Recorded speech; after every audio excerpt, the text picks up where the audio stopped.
তারা পায়ে শিকল দিয়ে ধম করে টান দিয়ে চেষ্টায় টানতে টানতে নিয়ে যাবে। তুমি চিৎকার করে বলবে, ইয়া রাসূলুল্লাহ আশরিফনি শাইয়্যাম মিনাল হজ। ওগো আল্লাহর নবী, হাসরের মাঠে সূর্য মাথার 4 আঙ্গুল উপরে, কলিজাটা পিপাসায় ফাইটে যায়। আসছিলাম কোনো মতে লাইন ধরে আপনার দরবারে একটু হাউজে কাউসারের জন্য, আপনার সামনে থেকে টেনে নিয়ে যাচ্ছে। নবী, আমার একটা হাউজে কাউসার দেন। রহমতে আলম নবী বলবে, ও ফেরেশতারা, আমার উম্মতকে কেন পানি পান করতে দিলে না? ফেরেশতারা বলবে, ইয়া রাসূলুল্লাহ ফাইন্নাকা লা তাদরি মা আহদাসু বাদাক। আপনি দুনিয়া থেকে চলে আসার পরে আপনার সুন্নতের সাথে কি আচরণ করছে আপনি জানেন না। ওর মাথার দিকে তাকায় দেখেন, ওর মাথা মুসলমানদের মাথার মতো না। তুমি একটু সামায়েল পড়ে দেখো, সাহাবায়ে কেরামদের জীবনী পড়ে দেখো, হায়াতুস সাহাবা পড়ে দেখো। কোন সাহাবার চুল তোমার চুলের মতো ছিল না। তুমি তোমার চুলকে যদি নবীর চুলের মতো বানাইতে পারো, চুলের মধ্যে মূল সুন্নাত 3টা। 1 নম্বরে সাইসা ফেলানো, 2 নম্বরে ছোট ছোট করে কাটা, 3 নম্বরে মুখে 1 মুঠ দাড়ি হওয়ার পরে বাবরি রাখা। বাবরির মধ্যে আবার 3 তরিকা, লিম্মা জুম্মা অফরা, লিম্মা জুম্মা অফরা, জুম্মা লিম্মা অফরা। জুম্মা হলো কানের মাঝখান পর্যন্ত এভাবে সমান করে কাটা, সবটুক রেখে কানের সমান করে পিছনে একেবারে ঘাড়ি কেটে দেওয়া। লিম্মা বলা হয় কানের লতি পর্যন্ত পেয়ে আসা, এতটুকু পর্যন্ত অনুমতি আছে। ময়দানে জেহাদের ময়দানে গেলে অফরা, ঘাড় পর্যন্ত চুল রাখা জায়েজ আছে। কারণ বড় দাড়ি আর ঘাড় পর্যন্ত চুল হলে এরকম জাকি দিলি সিংহর মতো দেখা যায়, তাতে কাফের গাত্তা কালায় যায়, এই জন্যই বড় চুল। তবে সবচেয়ে উত্তম হলো, যুবক তোমরা যারা আছো, চুল সব জায়গা ছোট ছোট করে কাটবা। কদম সার বলে, উপরেও যেমন নিচে তেমন সাইডে পাতলা করে উপরে বড় রাখা, এটা খ্রিস্টান কাটিং। আহসানুল ফতোয়ার ভিতরে লেখছে, উলামায়ে কেরাম মনে রাখবেন, আহসানুল ফতোয়া 3য় খণ্ড বাবুল ইমামতের মধ্যে লেখছে, যদি কোনো মসজিদের ইমাম সাহেব ইংরেজি কাটিং চুল কাটে, অর্থাৎ এখান দিয়ে পাতলা করে সমান করে উপরে বড় রাখে, এই ইমামের পিছনে নামাজ পড়া মাকরুহে তাহরিমি। মুয়াজ্জিন যদি এমন চুল কাটায়, তার আযান দেওয়া মাকরুহে তাহরিমি। এটা ইমাম মুয়াজ্জিনের উপর দিয়ে গেল। মুসল্লিরা কাটলে, মুসল্লিরা এমন কাটাইলে তো গুনাহ হবে না? কতক্ষণ চুলটা তুমি সুন্নতের মধ্যে নিয়ে আসো। হুজুর বলেন, মান তামাসসাকা বিসুন্নতি ইনদা ফাসাদ উম্মতি ফালাহু আজরু মিয়াতি শাহীদ। আগেই বলে ফেলাইছি, যে সময় দুনিয়া থেকে সুন্নাতগুলো মিটে যাওয়ার সম্ভাবনা দেখা দেবে, ওই সময় একটা সুন্নতের পর আমল করলে 100 শহীদের সওয়াব দেওয়া হবে। চুলের মধ্যে 100 শহীদ। এবার চলে আসো মোসের মধ্যে আর দাড়ির মধ্যে। হুজুর বলেন, কসু সারে বাবা ফুল্লোহা, মোসে ছোট করো, দাড়িরে বড় করো। মোসে কত ছোট, এমন কাটা কাটবা, হাত্তা ইউরা বিয়াজুল জাল, তোমার চামড়া পর্যন্ত দেখা যাবে, এমন ছোট করবা। আর ওয়াফুল্লোহা, দাড়িরে সাইডে দাও। আহসানুল ফতোয়া 3য় খণ্ড বাবুল ইমামতের মধ্যে লেখছে, যদি কোনো মসজিদের ইমাম সাহেবের দাড়ি 1 মুঠ হওয়ার আগে, 1 মুঠ লম্বা হওয়ার আগে কাইটা যদি খাটো করে রাখে, ছোট ছোট খাইজনি খাইজনি পেঁয়াজের পাশা যে দাড়ি, পেঁয়াজের ভাষা দাঁড়িয়ে না, এই পেঁয়াজের দাড়ির মতো দাড়ি রাখে, বগল সাইজ দাড়ি, বগলও যেটুক দাড়িও সেটুক, এই বগল সাইজের দাড়ি রাখে, ওই ইমামের পিছনে নামাজ পড়া মাকরুহে তাহরিমি। ইমাম পাল্টাইতে হবে মসজিদ থেকে, যত বড় কারি হোক, যত বড় আলেম হোক, যত বড় মুফতি হোক, ওই ইমামের পিছনে নামাজ পড়া যাবে না, মাকরুহে তাহরিমি। মুয়াজ্জিনের দাড়ি খাটো হইলে মুয়াজ্জিনের আযান দেওয়া নিষেধ, মুয়াজ্জিনদের পাল্টাইতে হবে। আর সাধারণ পাবলিক যারা দাড়ি রাখবেন, সকলের দাড়ি কমপক্ষে 1 মুঠ লম্বা, 1 মুঠ লম্বা, অর্থাৎ দাড়িরে ধরবেন, এই বৃদ্ধাঙ্গুল থুতির সাথে লাগাই দেবেন এই নিচে পর্যন্ত। এর চাইতে লম্বা যেটুকু হবে ওটুকু কেটে খাটো রাখতে পারবেন, তবে না কাটলে, বেশি দেখলে সুন্দর হইলে রাখতে পারবেন। তবে যদি মনে হয় যে বেশি লম্বা হয়ে গেলে ময়লা হওয়ার ভয় থাকে, জটা ধরার ভয় থাকে, তাহলে বাকিটুক কাটতে পারবেন, তার আগে না। দাড়িরে খাটো কইরা কাটা চাষার চাইতে বড় অপরাধ। যেই লোকটা বেলেট দিয়ে সম্পূর্ণ হলক করে ফেলে, চাইছে ফেলে, সে চাষারে গুনাহ মনে করে, নিজেকে সে অপরাধী মনে করে। আমি দাড়ি চাইছে ফেলতেছি, গুনাহ মনে গুনাহ করতেছি, সে গুনারে গুনাহ মনে করে। কিন্তু যে একটুক একটুক দাড়ি রাইকা দাড়ি মনে করে, যা সুন্নত না তারে সুন্নত মনে করে, একে বলা হয় তাহরিফে শরিয়াত। শরিয়াতকে পরিবর্তন করা, নষ্ট করা। যা শরিয়াত না তারে শরিয়াত মনে করতেছ, কবিরা গুনাহ, ঈমান নষ্ট হইয়া যাইবে। চুল দাড়ি মোজ ঠিক করবেন, সপ্তাহে না পারলে 15 দিন, সর্বোচ্চ 40 দিনের ভিতরে গুপ্তাঙ্গের লোম পরিষ্কার, বগলের লোম পরিষ্কার, সপ্তাহে সপ্তাহে নখ কাটা, এটা নবী আলাইহিস সালামের সুন্নাত। এর এক একটা সুন্নতের বিনিময়ে 100 শহীদের সওয়াব। হুজুর বলেন মানে আতানি দাখালাল জান্নাহ, আমার এই সুন্নতগুলোর অনুসরণ করলে তুমি জান্নাতি হবা। এমনি সময় তোমার কাজ কামের জন্য দৈনন্দিন যে পোশাক লাগে পরো, কিন্তু রেগুলার তোমার সুন্নতি পোশাক বানায় নাও, রেগুলার তোমার সুন্নতি পোশাক বানায় নাও। আবু দাউদ শরীফের মধ্যে হাদিস আছে, সাহাবী বর্ণনা করেন, মা ক্বালা রাসূলুল্লাহ সাল্লাল্লাহু আলাইহি ওয়াসাল্লাম ফিল ইজার ফাহুয়া ফিল কামিজ ওয়া ইজ্জাতুল মুসলিমি ইলা আনসাফি সাকাইহি। মুসলমানের জামা আর পাজামা কতটুকু লম্বা হবে? হুজুর সাহাবী বলেন, হুজুর বলেছেন পাজামা যতটুকু লম্বা হবে জামাও ততটুকু লম্বা হবে। গোল না ফাড়া তা বলে নাই, পাজামা যতটুকু লম্বা হবে জামাও ততটুকু লম্বা হবে। এবার পাজামা কতটুক হবে? ইজ্জাতুল মুসলিমি ইলা আনসাফি সাকাইহি, মুসলমানের পাজামা হাঁটু আর টাকনু এর মাঝখান পর্যন্ত হবে। প্যান্ট পরশ অর্ধেক পর্যন্ত, নেসফে শাক পরবা, লুঙ্গি পরলেও পর্যন্ত, তবে জায়েজ আছে নিচে টাকনুর আগ পর্যন্ত। এবার হুজুর বলেন মানজারা ইজারাহু বাতারা লাম ইয়ানজুরিল্লাহু ইলাইহি ইয়াউমাল কিয়ামা মা আসফালা মিনাল কাবাইন ফাহুয়া ফিন্নার। পুরুষরা টাকনু ছুঁয়ে প্যান্ট পাজামা লুঙ্গি পরা, টাকনু ছুঁয়ে প্যান্ট পাজামা লুঙ্গি পরা, এই টাকনু যেই টাকনু ছুঁইবে ওই টাকনু জান্নাতে যাবে না। কিয়ামতের মাঠে আল্লাহ তাআলা তার দিকে ফিরে তাকাবে না। পুরুষরা টাকনুর নিচে পড়বে না, অথচ পুরুষকে প্যান্ট টাকনুর তল দিয়ে দেখি যে স্যান্ডেলের নাইট দেখতে বার হয়ে গেছে, আর এদিক দিয়ে উবদ আবার খুলে গেছে।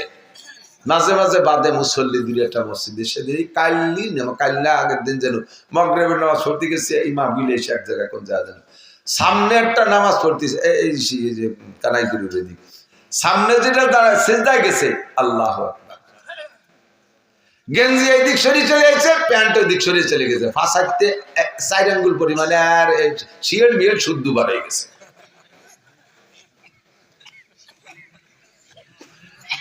আল্লাহ, নিচেই চলে গেছে, টাকনুর নিচে, উপর দিয়ে ভাষা খোলা। এই প্যান্ট জায়েজ না না জায়েজ? কোন সাহাবায়ে কেরাম এই প্যান্ট পরছে বলে মনে হয়?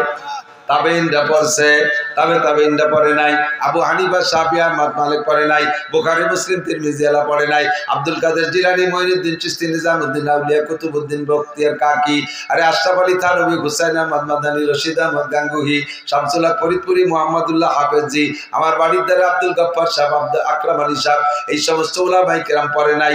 যেটা ইসলামী পোশাক না তাইরা পড়ে না, যেটা ইসলামী পোশাক তাই পরে। একটু সত্য কথা বলবেন, একটু সত্য কথা বলবেন, একজন মুসলমান প্যান্ট শার্ট টাই কোট পরলে বেশি ভালো দেখায় নাকি সুন্নতি পোশাক পরলে ভালো দেখায়? অবশ্যই এটাই সেরা পোশাক, কারণ জীবনের শ্রেষ্ঠ দিন, সবচেয়ে আনন্দ দিন একজন পুরুষের জন্য কোন দিন? বিয়ের দিন, ঠিক না?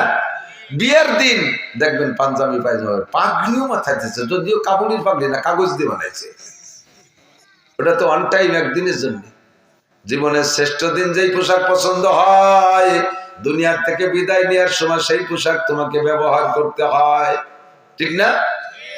পাঞ্জাবি পায়জামা লম্বা জামা ভালো লাগে না, তা তুমি মরার সঙ্গে আগে ওসিয়ত করে যাচ্ছে আমার ওই জিন্সের প্যান্ট পরাইয়ে দাফন করে দিও, তা তো কও না। পোশাকের ভিতরে আসেন, চলে আসেন এদিক, এরপরে চলে যান পোশাক ঠিকঠাক মতো পরে। এই সুন্নত গুলো ব্যবহার করার জন্য, সুন্নতের খিলাফ ব্যবহার করলে আপনার ব্যবহার হবে, কিন্তু সুন্নতের অনুসরণ করে ব্যবহার করলে ব্যবহার করা হবে, নেকিও হবে। এই জামাটা গায়ে দিচ্ছেন, যুবক তুমি গেঞ্জি গায়ে দাও, জামা করো, জামা পরো, জামার ভিতরে ডান হাতটা আগে ঢুকোয়, বাম হাত পরে ঢুকো, বুতাম লাগাই দাও, পরাও হবে, সুন্নত হবে, 100 শহীদের সওয়াব হবে। কোন সুবহানাল্লাহ। আর বাম হাত আগে ঢুকাইয়া ডান হাত পরে ঢুকাই বুতাম লাগাইলে পরা হবে, সুন্নত হবে না। প্যান্ট পাজামার ভিতরে ডান পা আগে ঢুকাও, বাম পা পরে ঢুকাও, বেল্ট ফিতে লাগাই দাও, পরা হবে, সুন্নত হবে, 100 শহীদের সওয়াব হবে। বাম পা আগে ঢুকাইয়া ডান পা পরে ঢুকাও, পরা হবে, সুন্নত হবে না, গুনাহ হবে। জুতার মধ্যে ডান পা আগে ঢুকাও, বাম পা পরে ঢুকাও, পরা হবে, সুন্নত হবে, 100 শহীদের সওয়াব পাবা। বাম পা আগে ঢুকাইয়া ডান পা পরে ঢুকাও, পরা হবে, সুন্নত হবে না, গুনাহ হবে। মোজার মধ্যে একই অবস্থা। আবার খোলার সময় বাম দিক দিয়ে আগে, বলেন খোলার সময় বাম দিক দিয়ে আগে। জামার আতা খুলতে গেলে বাম হাতটা আগে খুলবেন, প্যান্ট পাজামা খুলতে গেলে বাম পাটা আগে খুলবেন, জুতা মোজা খুলতে গেলে বাম পাটা আগে খুলবেন। এই আগে খোলার ভিতরে এক একটা খুলবেন, আর এক একটা করে সুন্নত হবে, 100 করে শহীদের সওয়াব আপনাকে দেওয়া হবে। আমল করা যাবে? এই করলে আল্লাহ ভালোবাসে, আল্লাহ ভালোবাসে তো আমাকে বানাইছে। এবার আল্লাহর ভালোবাসা যদি আমি অর্জন করতে পারি, আমি যদি আল্লাহকে ভালোবাসতে পারি, দুই দিকে ভালোবাসা জমবে আর ওই সেই রেজাল্ট আউট হবে। আর রেজাল্টের শেষ ফিনিশিং আল্লাহ আমাকে আপনাকে জান্নাতিন তাজরি মিন তাহতিহাল আনহার খালিদিনা ফিহা আবাদা। অনেকে আছে, দিক তাকান, এর থেকে একটু সরে চলে যাচ্ছি। আল্লাহ 5 ওয়াক্ত নামাজের সুন্নাত নামাজ অনেকে অলসতা করেন। ফজরে কয় রাকাত? 2 রাকাত। জোহরে 4 রাকাত সুন্নাত, 4 আর 2 6। মাগরিবে 2, কত? 8। ইশায় 2, 10 রাকাত। জোহরে 6 রাকাত। জোহরে কয় রাকাত? 6 রাকাত। ফজরে 2, জোহরে 6, 8। মাগরিবে 2, 10। ইশায় 2, 12। এটা হলো মূল। জুমার দিনে কবলাল জুমা 4, বাদাল জুমা 4, সুন্নতে মুআক্কাদা। সুন্নতে আহলে হাদিস আলারা আইসা আমাদের থেকে এই সুন্নতটাকে ভুলে দেওয়ার জন্য কয় না, জুমার আগে পরে সুন্নত নাই। উনি পাইনি, তালাশ করে কোন জায়গায়। আর তুমি পাও নাই বলে নাই থাকো, কি ঠিক হবে নাকি?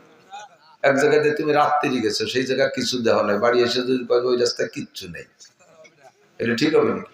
ওই জায়গা কত আমরা যখন তারাই টুকরো মাদ্রাসা পড়াই, একদিন বিকেল বেলা বসে বসে আমরা হুজুররা বিভিন্ন গল্প শুনবো। তার ভিতরে আমাদের এক মুহাদ্দিস, বড় আলেম, অরিজিনালি বড় আলেম, দেওবন্দের ফারেক, উনি বলতেছে যে সারা পৃথিবীতে নদীর পানি ঘোলা শুধু বাংলাদেশে, পৃথিবীর আর কোনো দেশে নদীর পানি ঘোলা না।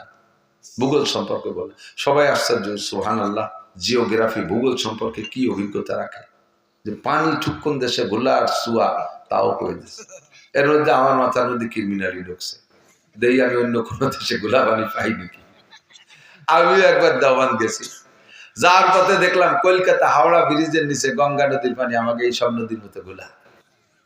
আমি কইলাম যে আপনার কথা মেনে নিতে পারলাম না। আমি দেখলাম আপনি তো আমার সাথে বেশি বার, উনি তো পড়ছে অনেকবার যাতা, আমি মাত্র একবার গেছি বেড়াইতে। তা আমি দেখলাম এই কলকাতা গঙ্গার পানি হাওড়া ব্রিজের নিচে যে গোলা পানি, আপনি দেখেন নাই? আপনি তো কতবার গেছেন? আমি ওই জায়গাতে যতবার গেছি রাত্রি গেছি। আপনি যে জায়গাতে রাত্রি গেছেন সেই জায়গা কিছু নাই, এ কথা কওয়া কি ঠিক হবে? কোন জায়গা কবলাল জুমা আছে আর বাদাল জুমা আছে, সেই জায়গা তুমি রাত্রি গেছো দুদু, তুমি বেলা থাকতে যাও নাই, এই জন্য দেখো নাই। আমরা দেখেছি কবলাল জুমা বাদাল জুমা সুন্নাত। অনেকে জুমা নামাজ পড়ে বেরোয় চলেছেন, কবিরা গুনাহ, কবিরা গুনাহ, কবিরা গুনাহ আপনি সুন্নাত তরফ করছেন, কিয়ামতে নবী পাকের সুপারিশ পাবেন না। সাবধান। আল্লাহু আকবার। 5 ওয়াক্তের যে সুন্নাত গুলো আছে, আসরের 4 রাকাত কবলাল আসর সুন্নাত আছে, সুন্নতে গায়েব মুআক্কাদা, পড়লে বিশাল নাকি, পড়লে বিশাল নাকি। ঈশার আগেও 4 রাকাত কবলাল ঈশা সুন্নতে গায়েব মুআক্কাদা আছে, পড়লে নাকি। তবে এই দুটো না পড়লে গুনাহ নাই। কিন্তু ফজরের সুন্নাত যদি টাইম মতো পড়তে না পারেন, ফজরের জামাতের আগে পড়তে না পারেন, কারণ বশত জামাত ধরতে যে ছুটে গেছে, এই খেয়াল করেন ফজরের সুন্নাত 2 রাকাত ভেরি ভেরি ইম্পর্টেন্ট। যদি দেখতেছেন মসজিদে গেছেন, আপনি আগে সুন্নত পড়তে পারেন না, ইমাম সাহেব জামাতে দাঁড়ায় গেছে, এখন আপনার সুন্নত ছোট সুরে দিয়ে 2 রাকাত সুন্নত পড়তে পড়তে যদি 1 রাকাত জামাতের ছুটেও যায়, তবু আগে সুন্নত পড়বেন। বোঝা গেছে? আর এই সুন্নত পড়বেন কোন জায়গায়? ওই কাতারে দাঁড়ায় পড়বেন না, মসজিদের বারান্দায় কোনায় দাঁড়ায় পড়বেন। যদি বারান্দা না থাকে তাহলে মসজিদের পিছনের কাতারে এক কোনায় যেয়ে পড়বেন, ওই কাতারে দাঁড়াইয়া বা 1-2 কাতারের মধ্যে পড়বেন না। যদি দেখা যায় যে নাই সুন্নত পড়তে গেলে পুরো জামাত ছুটে যায়, তাহলে আপনি সুন্নত ছেড়ে দেবেন, আগে ফরজ পড়বেন। এবার এই সুন্নত কখন পড়বেন? অপেক্ষা করবেন, বেলা উঠার 22 মিনিট পরে পড়বেন, ঠিক আছে? যদি দেখা যায় যে না পিএস লাগানোর কোনো 22 মিনিট পরে হবে না রে পড়া, তাহলে আপনি বেলা উঠার আগেও পড়ে ফেলতে পারেন। তবুও ফজরের সুন্নত মাইন নেই, এই 2 রাকাত বেশি গুরুত্বপূর্ণ। জোহরের জামাত যদি যে দেখেন যে আগের 4 রাকাত পড়তে গেলে জামাত ধরা যাচ্ছে না, বা জামাতের 1 রাকাত ছুটে যায়, আগের 4 রাকাত বাদ থাক, প্রথমে আপনি ফরজে দাঁড়ায় যাবেন। 1 রাকাতও যদি ছুটে যাওয়ার ভয় থাকে, তবুও সুন্নত পড়বেন না জোহরের, ঠিক আছে? পুরো জামাত ধরে এরপরে জোহরের পরে এই 6 রাকাত সুন্নত। এই 6 রাকাতের ভিতরে আবার আগে পড়বেন কোন কয় রাকাত? 2 রাকাত না 4 রাকাত? অনেকে কয় আগের ডাকে ভরি পরেরটা ভরি, তাহলে তো সব ফান্তা হয়ে যাবে। আগেরটাতে ফান্তা হয়ে রয়েছে, আবার এটাও জায়গাতে সরি চলে গেল। আগে 2 রিকাত পরে পড়িয়েই যাবেন, মিস করবেন না। নামাজ সংক্রান্ত এসে গেলে বললাম, অনেক সময় কথাটা বলতে বাদ থেকে যায়। এবার আমি আপনি 5 ওয়াক্ত ওযুতে মেসওয়াক করব। আপনার কোন বিরাসের দাম যদি 1 কোটি টাকা হয়, আর পেস্টের দাম যদি 1 লাখ টাকা হয়, 1 কোটি টাকা দামের বিরাস দিয়ে 1 লক্ষ টাকা দামের পেস্ট দিয়ে 100 বছর পর্যন্ত দাঁত মাছ দিয়েও মেসওয়াকের সুন্নত আপনি পাবেন না। কয়জনের পকেটে মেসওয়াক আছে? কয়জনের পকেটে মেসওয়াক আছে? এই জায়গায় ইন্টারভিউ নেব যে আমার আছে দিয়ে। হ্যাঁ আচ্ছা, হ্যাঁ, নিজে আমল না করে তা আমলের প্রতি কোয়া ঠিক না। আল্লাহ কয় লিমাতা কুলুনা মা লা তাফালুন। আমি পান খাই 30 বছর, 30 বছর হয়ে গেছে পান খাই। তা আল্লাহর ফজলে দাঁত কিন্তু সেরকম কালাওয়াতি দেয়নি, আমি কোনোদিন বিরাজ করিনি। পেস্ট দিয়ে দাঁত মাজি নেই, মেসওয়াকই করে না। প্রত্যেক 2টা পান খাওয়ার পরে যদি একবার মেসওয়াক করে ফেলি, তাহলে পানের সেই কালো আবরণটা ভিতরে থাকতে পারে না, দাঁড়াতে পারে না, লাল হতে পারে না। আপনি কেন মেসওয়াক করবেন না? মেসওয়াক করবেন, খিলাল করবেন। অনেকে শুধু মেসওয়াক করে বা বিরাজ করে, খিলাল করে না। 2 দাঁতের চিপার ভিতরে খাদ্য ঢুকে থাকলে ওইটা পয়সি এমন গন্ধ হয়, এমন গন্ধ হয়, মানে পায়খানার গন্ধ চাইতে বেকায়দা হয়। গালে গন্ধ চাইতে ভালো কোনো গন্ধ হয় না। অনেক সময় একজনের সামনে আরেকজনের কথা বলতে গেলে মুখের থেকে বক বক করে গন্ধ আসে, আর মোহাব্বতের ঠেলা মুহির পর মুখ নিয়ে এসে কথা বলতেছে।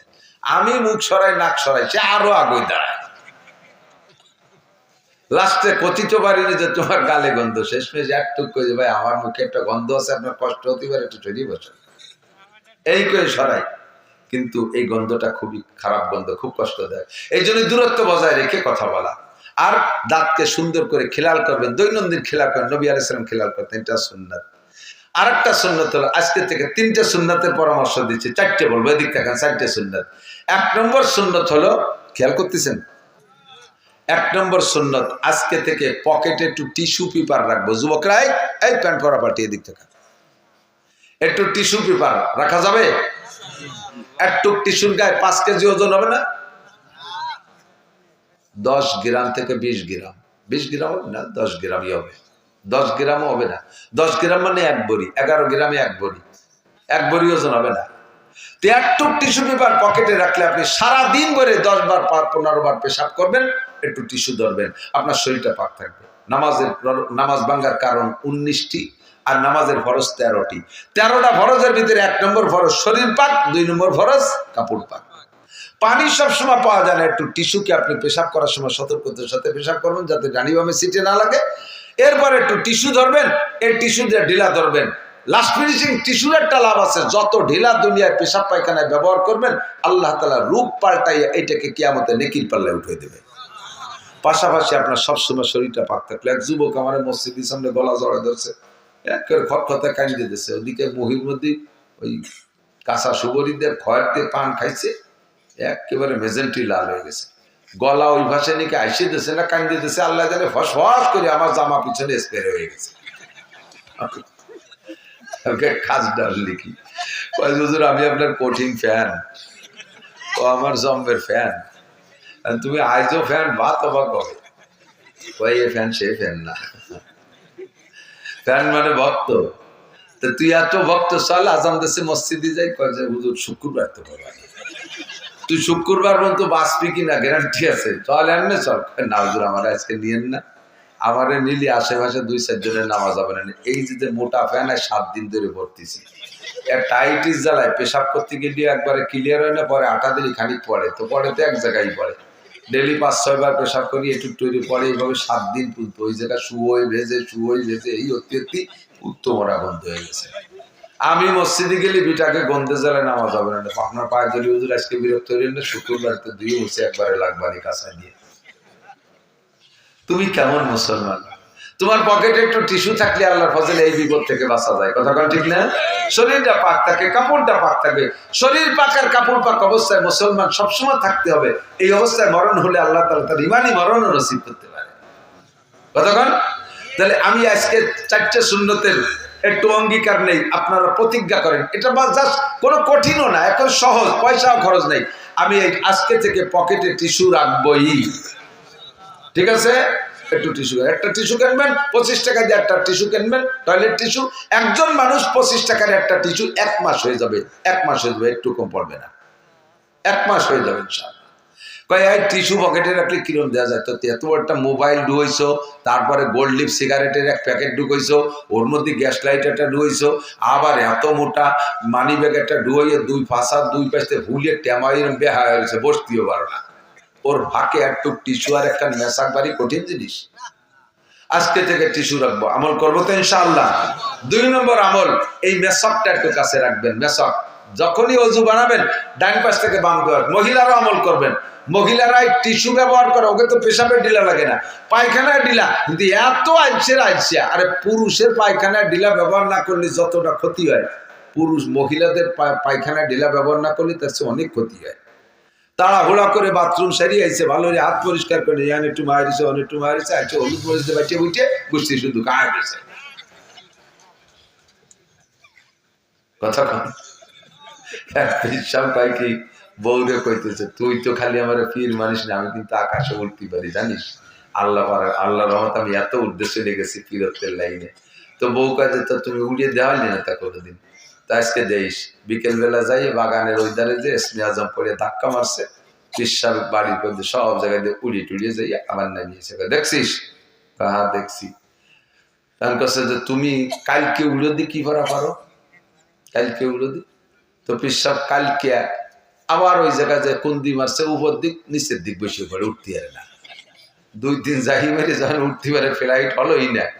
আইসে কি ব্যাপার, আজকে উঠতে পারলাম না, তোমার কেরামতে আমার বাম হাতে তাই লই। এই কালকে আজকে পর্যন্ত যে কয়েকবার বাথরুমে গেছি, একবারও ভালো রে হাত পা সাফ করিনি। আইসে ওই মশলা দিয়ে বাটি তোমার খাই দিছি, তোমার কলব শেষ, কেরামতি শেষ। মহিলাদেরকে ঢিলা কুলুকের প্রতি কঠিন প্রেসার দেবেন, হাত পা ধোয়া পায় পরিষ্কারের ব্যাপারে। তাদের হাতের খানা আমাদের খাওয়া লাগবে, কথা বল।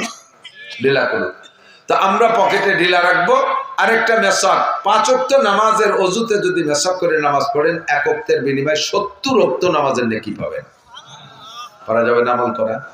একখান মেশক, ও ভাই পকেটে কত তা রাখলে সাইড দেখেন মেশক গুজিয়ে রাখো, ইনশাল্লাহ নেকিটা হবে। এটা কয় যে জায়গা অজু বানায় সেই জায়গা আছে।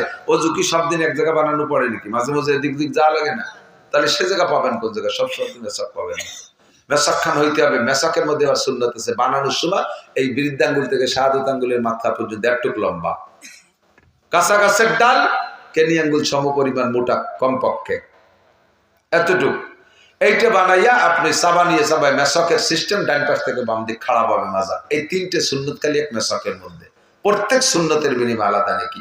হুজুর বলেন মান আতাআনি ফাকাদ আতা আল্লাহ।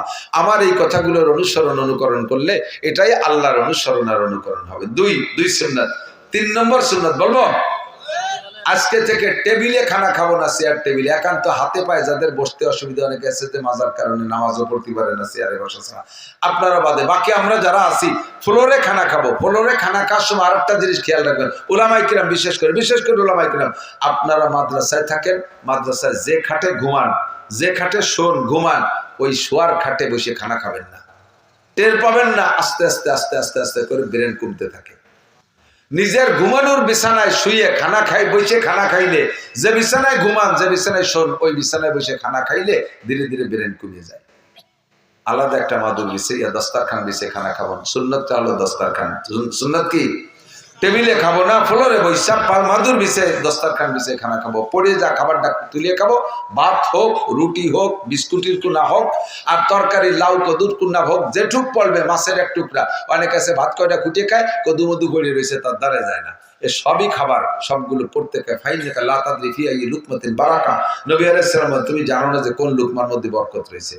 আমরা পরিষ্কার করে খাবো, খাবো না? ঠিক আছে ইনশাআল্লাহ। 3টে সুন্নাত। 4 নম্বর সুন্নাত, পুরুষরা যারা আছেন কিয়ামতের ময়দানে নবী আলাইহিস সালামের সামনে আপনাকে মুসলমান হিসেবে পরিচয় দিতে, সেদিন তো মাথায় টুপি থাকবে না, গায়ে জুব্বা থাকবে না, আপনাকে চিনবে কিন্তু হুজুর দাড়ি দেখা। আপনি কি দাড়ি নিয়ে কি কবরে যাইতে পারতেছেন? তামুতুনা ফিহা তামুতুনা কামা তাহইয়াউন ওয়া তুহশারুনা কামা তামুতুন। জীবন যাপন যেমন হবে মরণটা তেমন হবে, আর মরণটা যেমন হবে হাসরের মাঠে উঠবেন ওইভাবে। আপনার মরণ কবে হবে আপনি জানেন না। যুবক, তুমি ভাবতেছো আমি বুড়ো হয়ে দাড়ি রাখবো, বুড়ো হবা কিনা তা ঠিক আছে, তুমি তো সাবালেগ হয়ে গেছো। এখন থেকে তোমার শরীয়তের বিধিবিধান তোমার পর আসছে, তোমার আমলনামা লেখা শুরু হয়ে গেছে। তুমি যদি এখন দাড়ি না রাখো, রাখবা কবে? বিয়ের আগে দাড়ি রাখলে কেমন দেয়া যায়? ভালো করে মনে রেখো, বিয়ের আগে সময় মতো দাড়ি যদি না কাটো আর না ছাটো, সুন্নতি কায়দা দাড়ি রাখো, আল্লাহর ফজলে বউডাও বাবা সতী বউ, বউডাও বাবা সতী। আর দাড়ি কাটা দাড়ি ছাটা তুমি বাবা সেকেন্ড হ্যান্ড মাল, ঝামেলায় পড়ে যাবা। এই জন্য